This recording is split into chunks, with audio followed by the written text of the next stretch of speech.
lying in close proximity to the sea.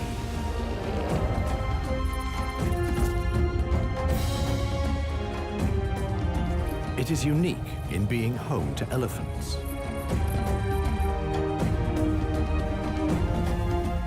How can the animals survive such extreme conditions?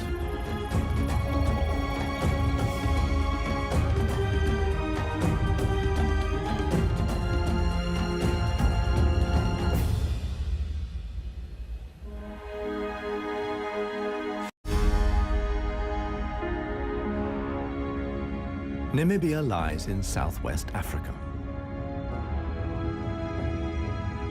The Namib Desert stretches for almost 2,000 kilometers along the coast. To the north, the desert is crisscrossed by several dry river valleys. One of them is the Huanib Valley. It runs through the desert for several hundred kilometers and ends in the sea.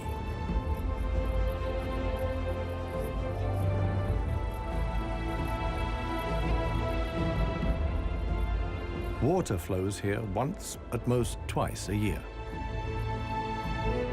Only deep-rooted plants like anna trees can survive here. Only here, within the valley, can mammals exist in the long term. It is the home of the desert elephants.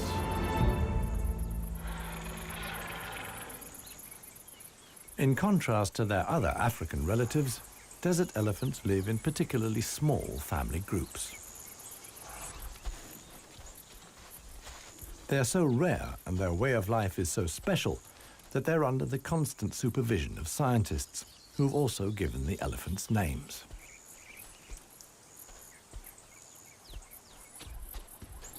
The head of this family is alpha cow Clarissa. The animals don't leave her side for a moment. Only Clarissa knows how to survive in this extreme environment.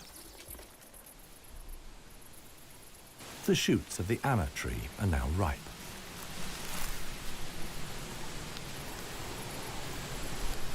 The pods contain protein-rich seeds.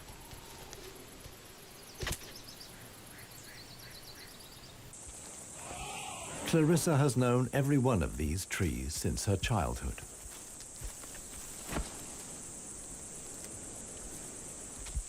Even the youngest, Maya, tries the shoots. Here, however, experienced trunk tip control is required.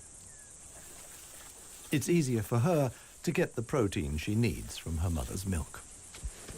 Desert elephants only have half the number of calves as other elephants. The male animals stay with their mother's family until they reach sexual maturity. With mock fights, they prepare for life without the protection of the females. Adult bull elephants are loners or travel in small groups. Jappy is the most skillful of them.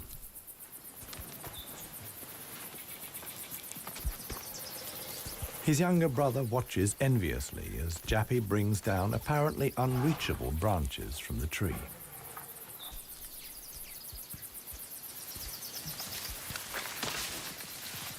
In the valley, Jappy is well known for such tricks. He learned them from his father. Friendship among bull elephants has its limits. Jappy is certainly not willing to share his branch with his younger brother.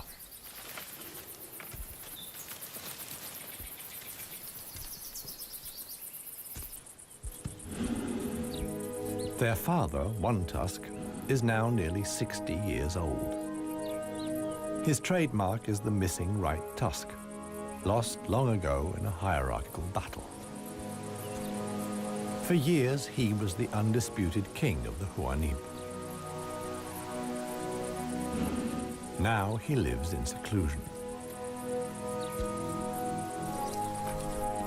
One Tusk's legs are weak. He can no longer keep up. The aging bull is already being watched by a male jackal. which lives in the Huani Valley with its partner.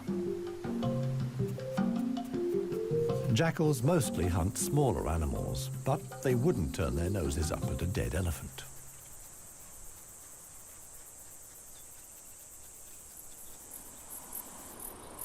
In a side valley, Clarissa has discovered a further source of food.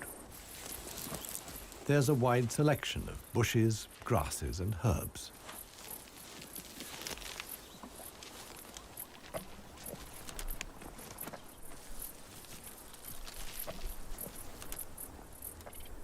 The elephant's climbing skills far surpass those of their savanna-dwelling relatives. This, too, is a form of adaptation to their special habitat.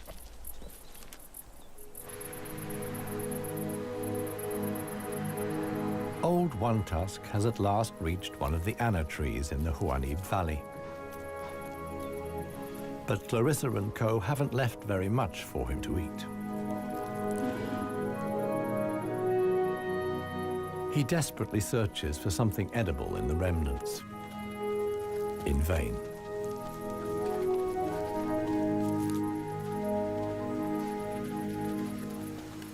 For the inhabitants of the Namib, survival is hard.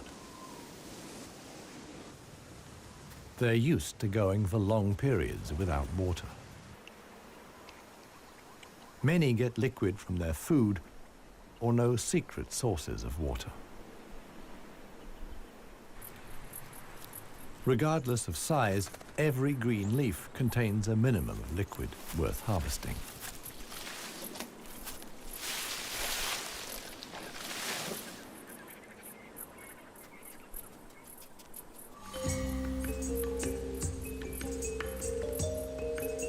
Outside the dry river valleys, there is scarcely any vegetation.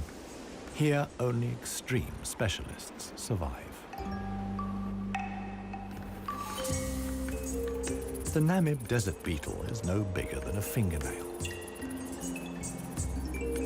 As all animals, it depends on water for survival and has developed a special strategy.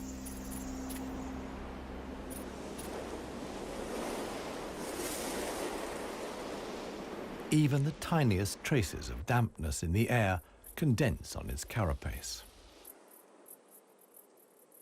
In time, a drop forms, which then flows directly into the beetle's mouth.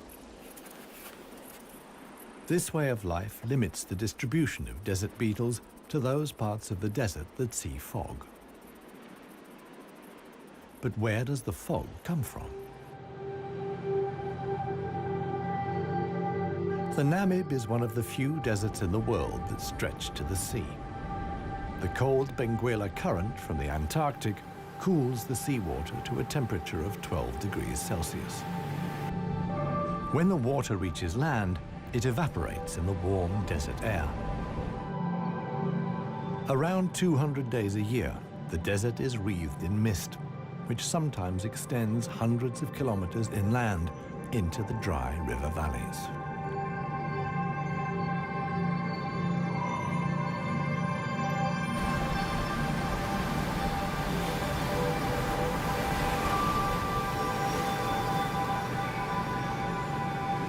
The Benguela current doesn't only bring fog, it's also rich in fish. The animals that benefit most are the brown fur seals.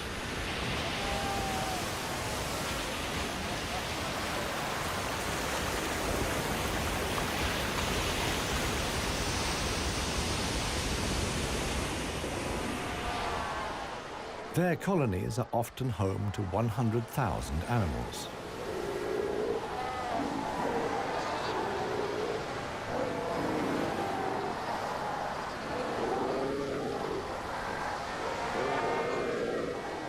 Right now, there's good reason for so many seals to congregate here. The mating season is just beginning.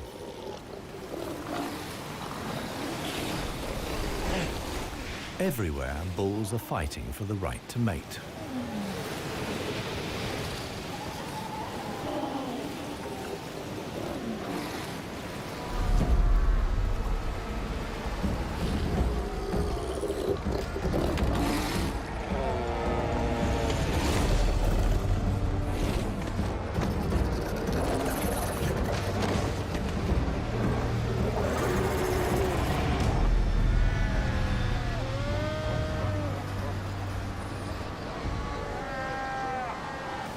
The strongest conquer a whole harem and then have their flippers full.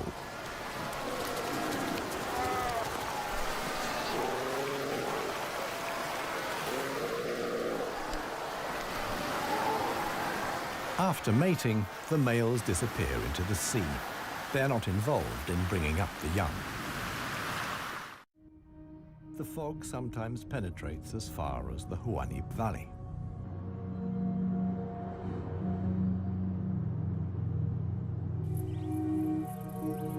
Now, even the biggest animals benefit from the moisture contained in the fog.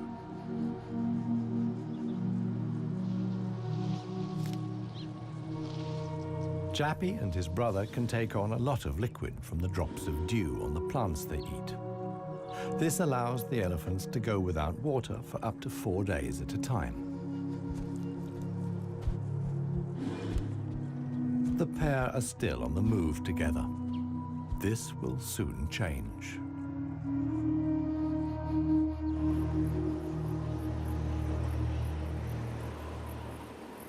As the fog lifts, the sun illuminates a very special event. Families of elephants from other dry river valleys are on their way to the Huanib Valley. They're following the calls of their relatives, which they pick up via the soles of their feet, as via a stethoscope. More and more elephants join Clarissa's family. Some of the animals haven't seen each other for years and exchange affectionate greetings. Jappy and his brother are also aware of the arrival of the females. When it comes to attracting a cow, in a flash, companions become rivals. Once upon a time, one tusk was also aroused by all the excitement. Today, it no longer has any significance for him. He wouldn't be able to deal with confrontations with other bulls.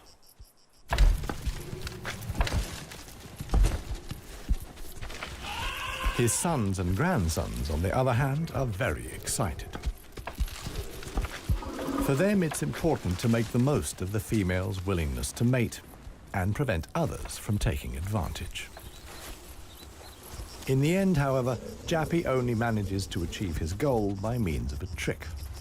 He abducts the alpha cow, Clarissa.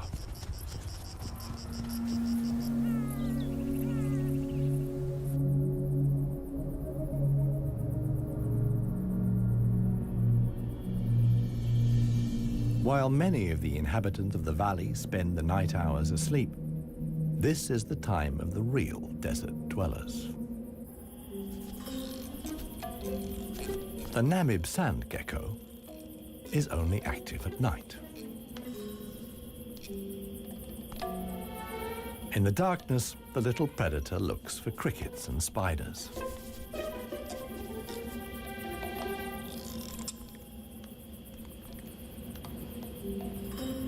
Like a frog's, its toes are webbed. This enables the lizard to seemingly fly across the dunes without sinking into the sand.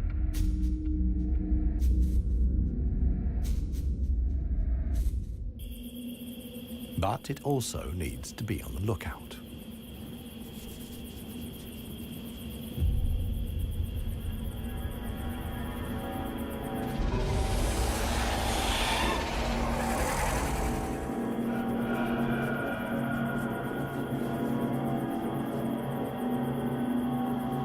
A sidewinding adder. Similar to desert elephants, beetles, and geckos, the snake has a hard life in the Namib.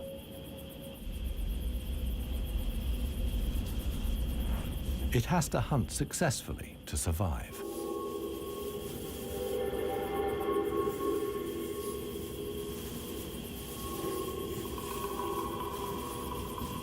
Once it finds a good spot for an ambush, it goes to ground.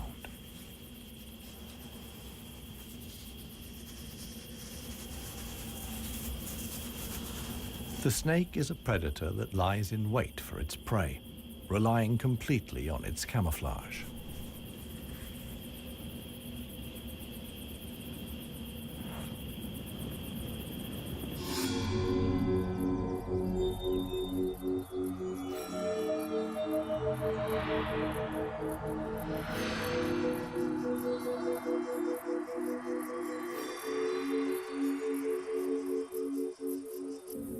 For the sensitive gecko, it's time to go. In the sun, it would quickly dehydrate. Here, too, webbed feet come in handy. The lizard uses its legs as scoops to quickly dig out astonishing underground passages. It can make tunnels 1 meter long into the ground.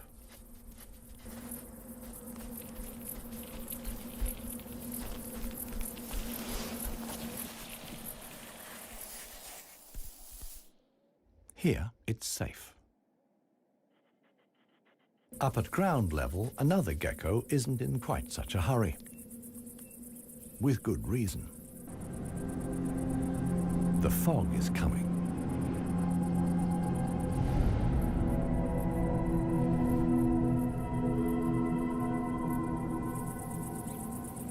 The lizard's large, mirror-like eye surfaces allow the fog to condense here. At last, water.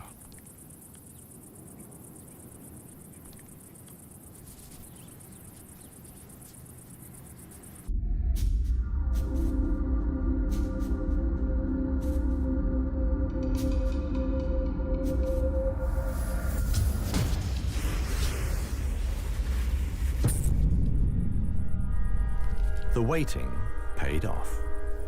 This morning, the sidewinding adder can have breakfast and get some liquid into the bargain.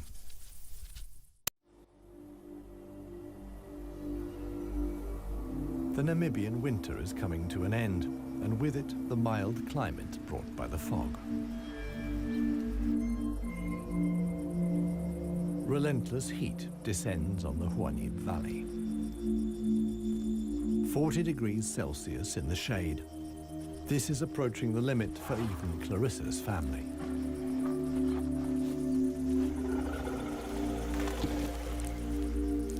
Elephants don't sweat, and so protect themselves against overheating by fanning their ears. But it seems too hot, even for that. The heat is hard to bear for all the animals, but for the youngest, the sun can be lethal. Maya is really suffering.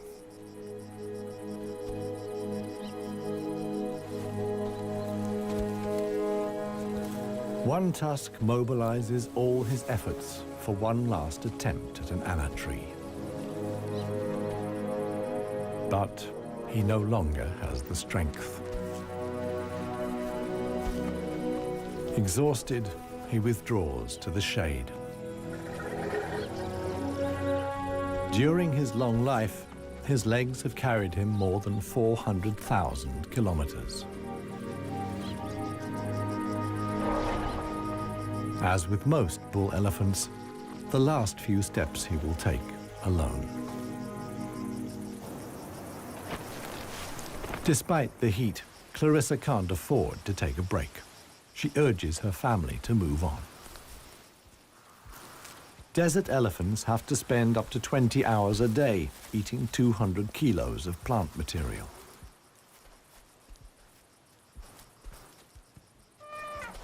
As tiring as that may be, Clarissa's family have no choice. One young bull is already so exhausted that he sleeps through the signal to move off. He only wakes up when the other elephants are already out of sight.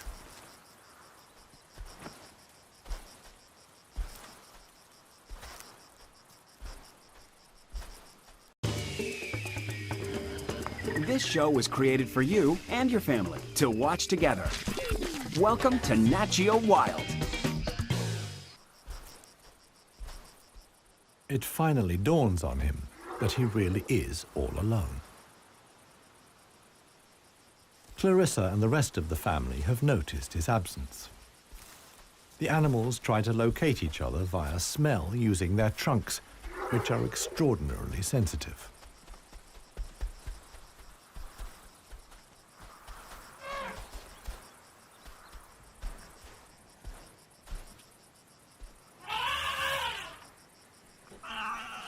In the end, it's Maya who gives the decisive call. Now the straggler knows which way to go.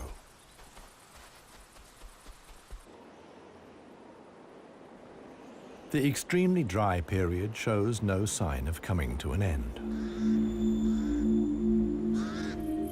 1 week later, the heat and the elephants have combined to decimate the plant life in the Huanib Valley. Vultures take up positions on the trees on the edge of the valley. Their time will come when the other animals can find nothing more to eat.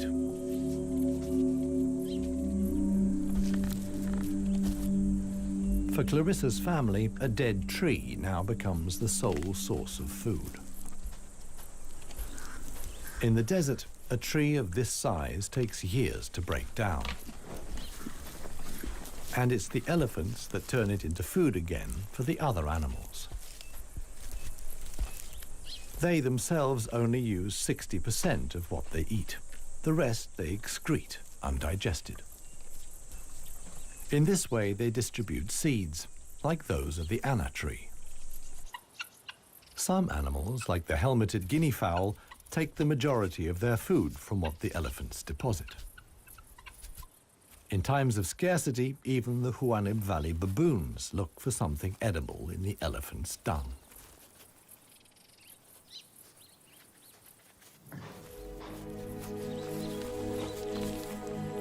Old One Tusk has one more go at the wood.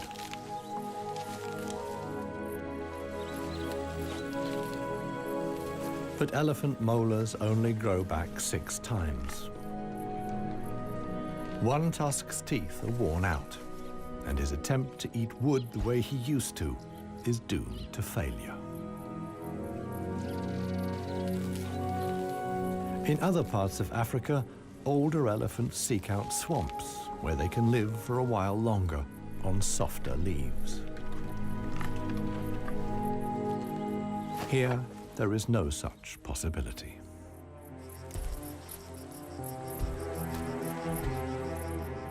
For Clarissa, too, the situation is becoming threatening. She and her family must leave the valley and seek food and water elsewhere. Other families join the trek. Only Clarissa's knowledge of hidden water sources can save them now.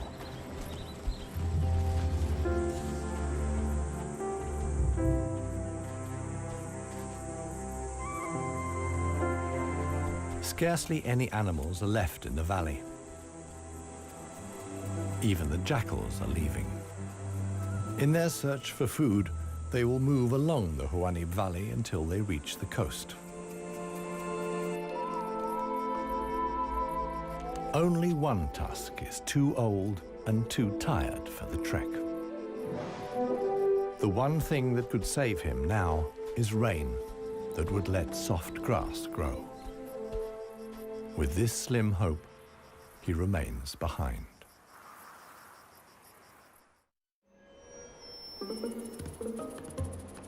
The Namib desert beetle is also looking for something to eat.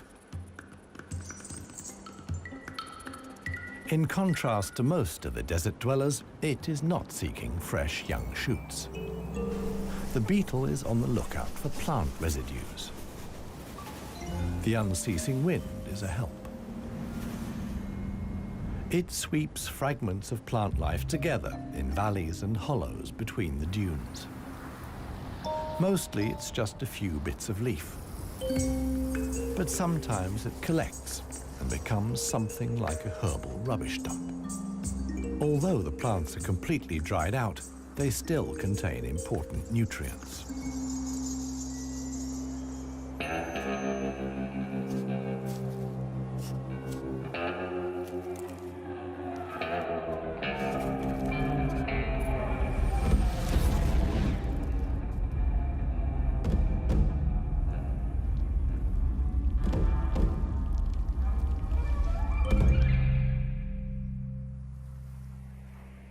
The Namaqua chameleon is one of the most dangerous hunters in the Namib Desert. For desert beetles, at any rate. But the beetles don't usually make it quite so easy.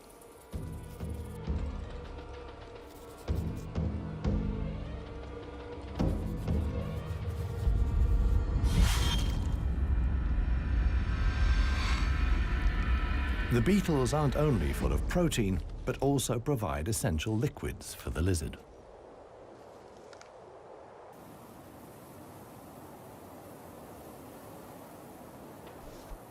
Namaqua chameleons are the biggest reptiles the Namib can support. In contrast to the mammals, they can't undertake long migrations to look for food and water. Similar to the Huanib, a river once flowed here. Along its banks, animals like chameleons penetrated deep into the desert. Hundreds of years ago, the dunes slowly invaded the riverbed and cut off the water supply. This process was so slow, however, that the animals had time to adapt to the new conditions.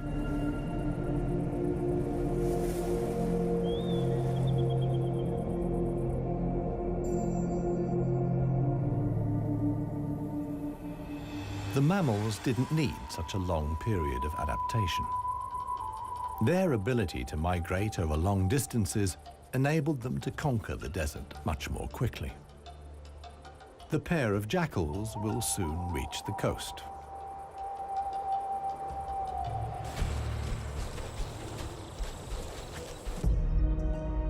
Clarissa, meanwhile, is still searching for water. Little Maya is already exhausted.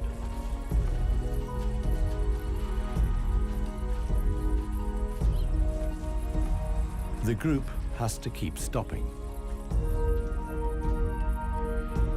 The animals are reaching the limits of their strength. Clarissa can produce less and less milk for her daughter. Suddenly, a commotion as Maya sinks to her knees. But Clarissa urges her offspring onwards. It is their only chance.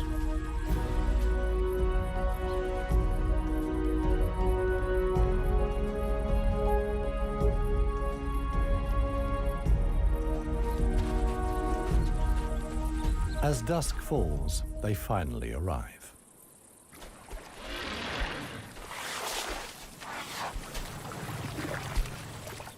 Thanks to Clarissa's knowledge, there's something to drink at last.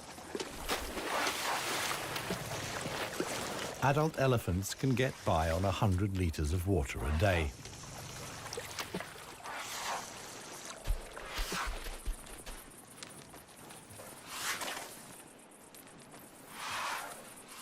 The subsequent dust bath serves to protect the elephant's skin from the relentless sun. The trek to the next source of food is long. The following morning, Clarissa will move on.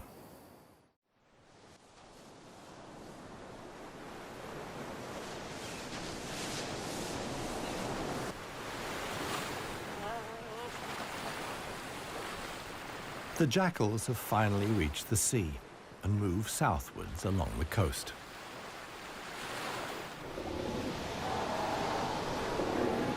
The new generation of brown fur seals is just arriving.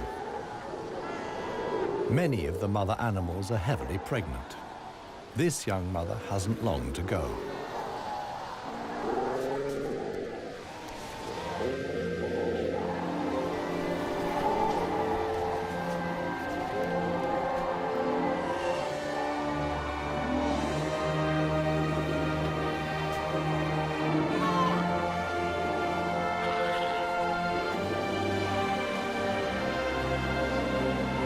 The mother at once welcomes her offspring into the world.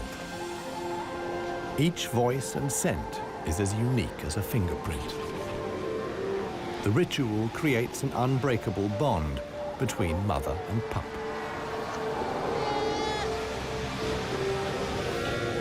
Directly after the birth, the pup has to be suckled.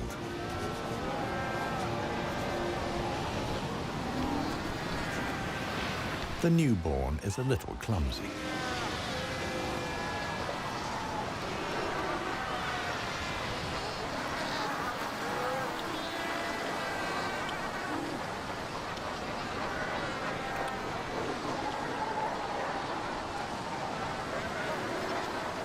The young mother is not alone.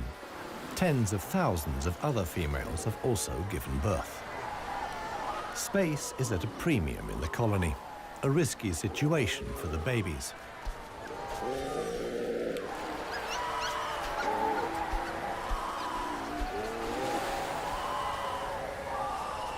To minimize the danger, the seals organize a kindergarten. Many of the mother animals leave their newly born pups here.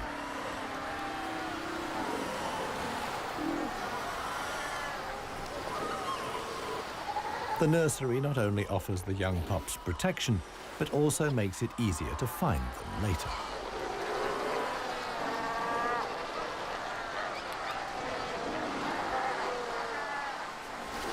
The mother seals have to go out hunting every day to make sure their milk is nutritious enough for the young.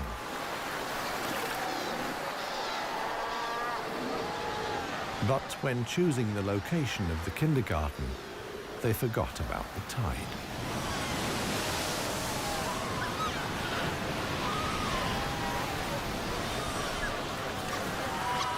The pups fight desperately against the onslaught of the waves. The baby is washed out to sea along with the other newborn seals.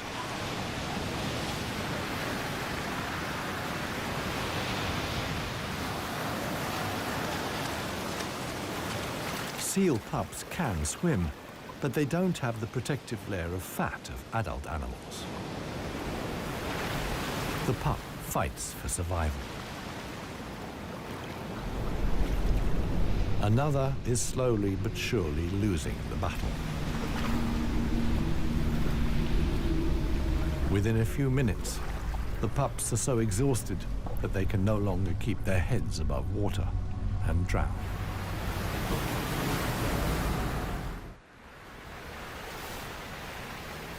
The next morning reveals how great the danger posed by the sea is for the seal pups.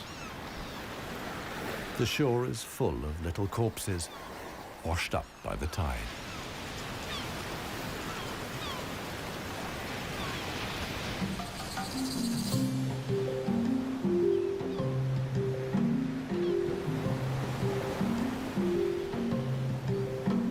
The jackals from the Huanib.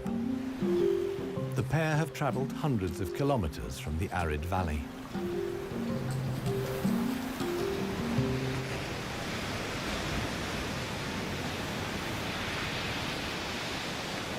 The seal colony is now their only chance of food. Jackals aren't choosy. For them, eating carrion is nothing unusual.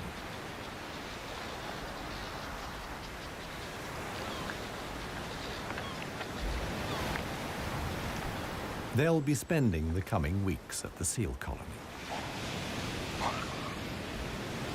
Only when the pups are old enough to swim enduringly, and thus the supply of food runs out, will the jackals return to the Huanib Valley.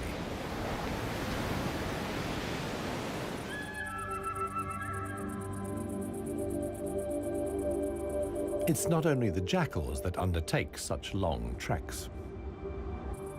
The other inhabitants of the Huanib have a long way to go.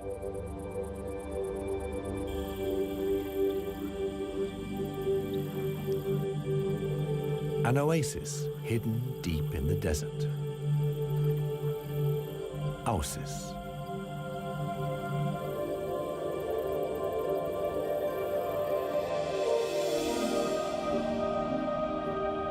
It lies like an emerald in the middle of the desert.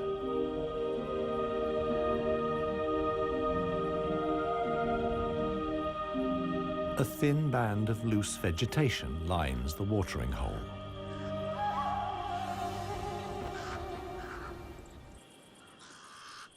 The pied crows are getting worked up about something. Visitors. Big visitors.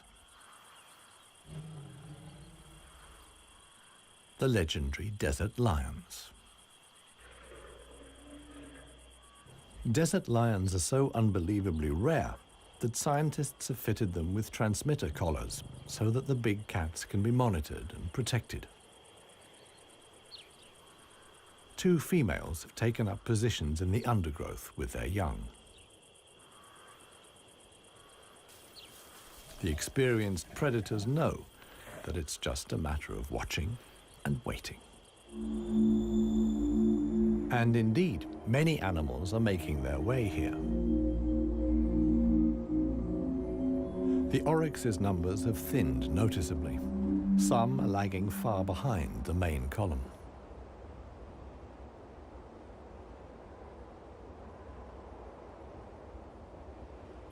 After more than 10 days' trek, the first animals finally reach the source. Cautiously, they approach the steep bank. They're in danger of sinking into the soft ground.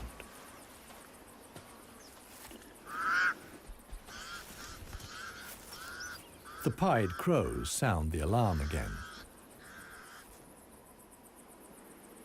The lioness's patience has been rewarded. They've caught one of the stragglers. One lioness keeps the oryx in check on the ground. The hunting lioness is completely exhausted. Fighting the antelope has taken the last of her strength.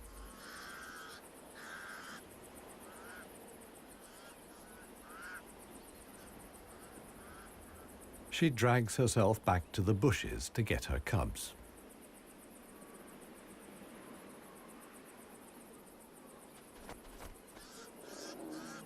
The other lioness keeps the pesky crows at bay.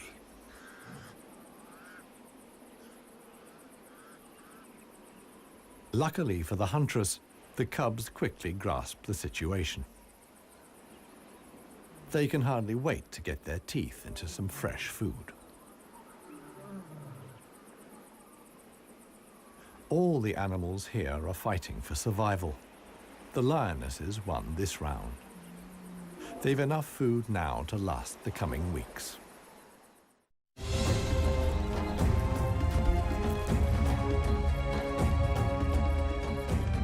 Clarissa and her family have finally reached the neighboring Dry River Valley.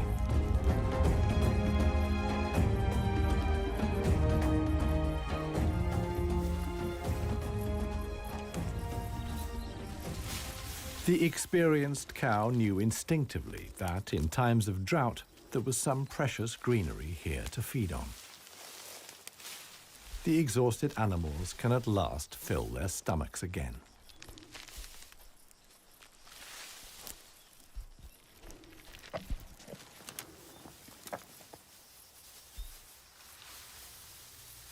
And this is how a happy, full-up baby elephant looks. Maya in paradise.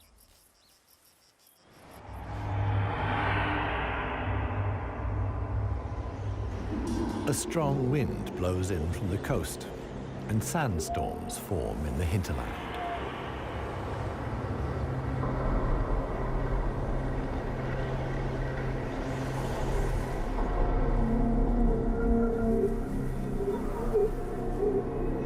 They reach the river valley where Clarissa and family have found food and shelter.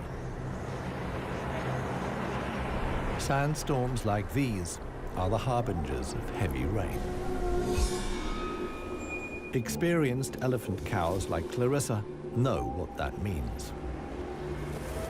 As soon as it rains, the dry river valleys will be turned into raging torrents that wash away anything in their path.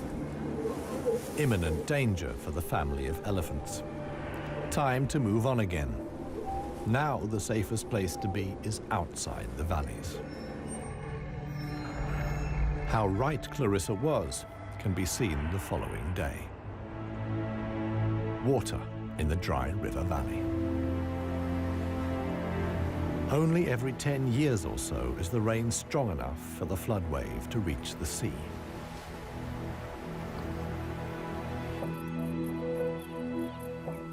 Just a few days later, the first green shoots begin the transformation of the dry river valleys.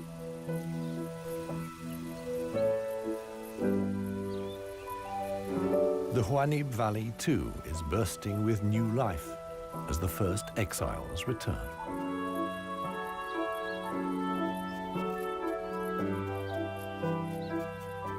For one animal, however, the rain came too late.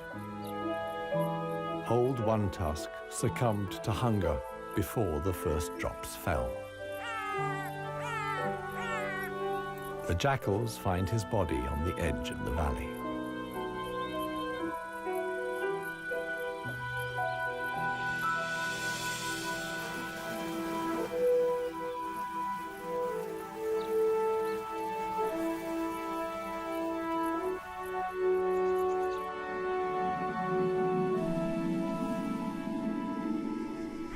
The jackals don't approach the body until evening.